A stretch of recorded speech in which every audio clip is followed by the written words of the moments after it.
Saudara, dalam rangka memperingati Hari Dharma Samudra tahun 2022, Pangkalan TNI Angkatan Laut Lanal Sabang melaksanakan upacara tabur bunga menggunakan kal ibuh di perairan Sabang. Berikut informasi selengkapnya.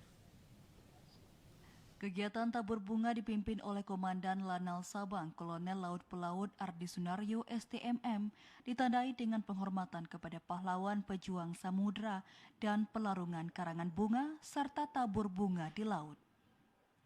Kepala Staf Angkatan Laut Laksamana TNI Yudo Margono dalam amanatnya menyampaikan bahwa peringatan Hari Dharma Samudra tahun 2022 sebagai momentum untuk mengenang kepahlawanan pejuang-pejuang samudra yang telah mendharma baktikan hidupnya demi kejayaan bangsa dan negara.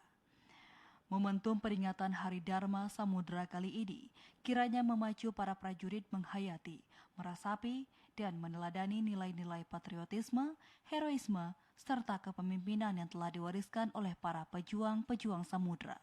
Selaras dengan semangat Joles Veva Jaya Mahe, justru di lautan kita jaya.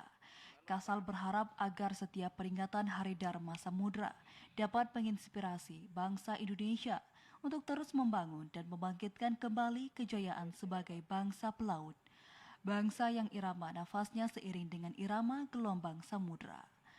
Adapun turut hadir dalam kegiatan tabur bunga di kal ibuh tersebut sejumlah pangkalan TNI AL Lanal Sabang dan upacara tabur bunga berlangsung dengan tertib dan khidmat.